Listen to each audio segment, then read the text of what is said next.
Hello friends, कैसे हैं आप सब। स्वागत है आपका यूपीएससी एट होम प्रविशा के यूट्यूब प्लेटफॉर्म पे। हम जो यूपी पीसीएस की मेंस आंसर राइटिंग कर रहे हैं, जिसमें हमने जो टारगेट रखा है डेली 5 क्वेश्चन की आंसर राइटिंग करने का, उसी सीरीज़ में हमारा क्वेश्चन है जीएस पेपर 3 से कि भारत में जैव प्रौद्योगिकी की बढ़ती गतिविधियों के किन कारकों ने योगदान दिया है और इस विकास में बायोफार्मास्यूटिकल्स क्षेत्र को किस प्रकार लाभ हुआ है। इसमें जो है सबसे क्वेश्चन को एक बार फिर से देखेंगे कि भारत में जैव प्रौद्योगिकी की बढ़ती गतिविधियों के किन कारकों ने योगदान दिया है और इस विकास को बायोफार्मास्यूटिकल्स क्षेत्र को किस प्रकार लाभ प्राप्त हुआ है। तो सबसे पहले हम इसका इंट्रो देखेंगे। इंट्रो में क्या है कि भारत जैव प्रौद्योगिकी के क्षेत्र में एक वैश्विक नेता बनकर उभरा है। वैक्सीन निर्माण, जीन एडिटिंग और बायोफार्मा और कृषि जैव प्रौद्योगिकी में तेजी से प्रगति हुई है। इस विकास के पीछे सरकारी नीतियां, अनुसंधान, निवेश, स्टार्टअप और इकोसिस्टम और कुशल मानव संसाधन प्रमुख कारक हैं।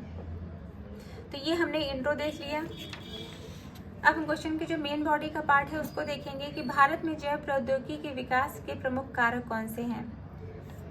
पहला क्या है, सरकारी पहल एवं नीतियाँ। इसके अंतर्गत राष्ट्रीय जैव प्रौद्योगिकी विकास रणनीति 2021 से 2025, इसके अंतर्गत जो है क्या बताया गया है कि जैव अनुसंधान को बढ़ावा देने के लिए $5 बिलियन का निवेश प्रस्तावित है। जो है राष्ट्रीय जैव प्रौद्योगिकी विकास रणनीति 2021 से 2025 तक, इसके अंतर्गत क्या बताया गया है कि जो जैव अनुसंधान को बढ़ावा देने के लिए $5 बिलियन से अधिक का निवेश प्रस्तावित है। फिर क्या है, बायोटेक स्टार्टअप को प्रोत्साहन। इसके अंतर्गत biotechnology industry research assistance council द्वारा 2000 से अधिक स्टार्टअप्स को फंडिंग प्रोवाइड की गई है। फिर क्या है, जीनोम इंडिया प्रोजेक्ट।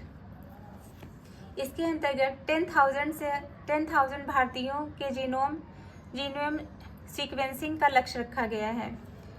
अनुसंधान एवं इसके जो फर्स्ट पॉइंट था, इसके अंतर्गत कि भारत में जैव प्रौद्योगिकी के विकास के प्रमुख कारण क्या है, उसके अंतर्गत जो फर्स्ट पॉइंट था वह क्या था, सरकारी पहल एवं नीतियाँ। जो सेकंड पॉइंट है उसमें क्या है, अनुसंधान एवं विकास में निवेश। इसके अंतर्गत बताया गया है कि CSIR, DBT, ICAR जैसे संस्थानों द्वारा बायोटेक अनुसंधान को समर्थन प्रोवाइड कराया गया है। और इसका जो है वैश्विक सहयोग देखेंगे कि भारत ने कोविड-19, वैश्विक कोविशील्ड, कोवैक्सीन के विकास में अग्रणी भूमिका निभाई है। थर्ड पॉइंट है इससे रिलेटेड है कि प्रतिभाशाली मानव संसाधन।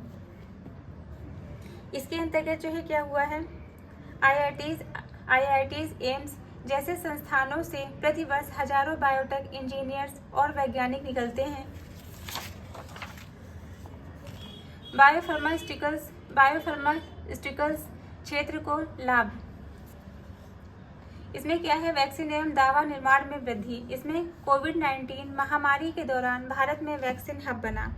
इसमें क्या बताया गया है कि जो है कोविड-19 जो महामारी है उसके दौरान जो है भारत क्या बना, भारत जो है वैक्सीन हब बना। सेकंड पॉइंट क्या है, जेनेरिक दवाओं में नेतृत्व।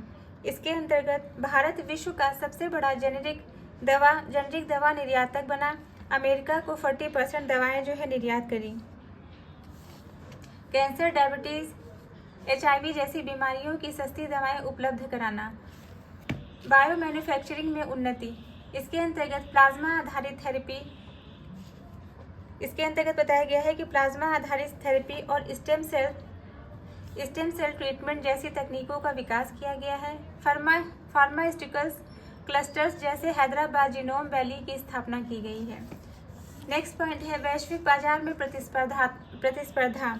इसके अंतर्गत बताया गया है कि भारतीय बायोफार्मा कंपनियां अमेरिका, यूरोप, अफ्रीका में अपनी पहुंच बढ़ा रही है और WHO प्री क्वालिफिकेशन प्राप्त भारतीय वैक्सीन जैसे पोलियो और रोटावायरस को।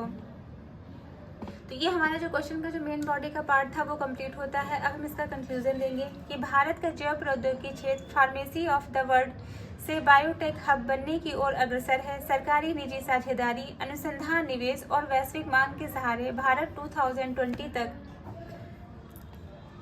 $150 बिलियन के बायो इकोनॉमिक लक्ष्य को प्राप्त कर सकता है। तो ये हमारा जो है क्वेश्चन कंप्लीट होता है। जो कि हमने जीएस पेपर 3rd से लिया था। आप लोगों को हमारी जो ये मेंस की सीरीज़ चल रही है कैसी लग रही है हमारे कमेंट सेक्शन में ज़रूर बताइए। ऐसे ही पढ़ते रहिए, लाइफ में आगे बढ़ते रहिए। यूपीएससी एट होम प्रविशा के साथ में मेंस आंसर राइटिंग करते रहिए। Thank you.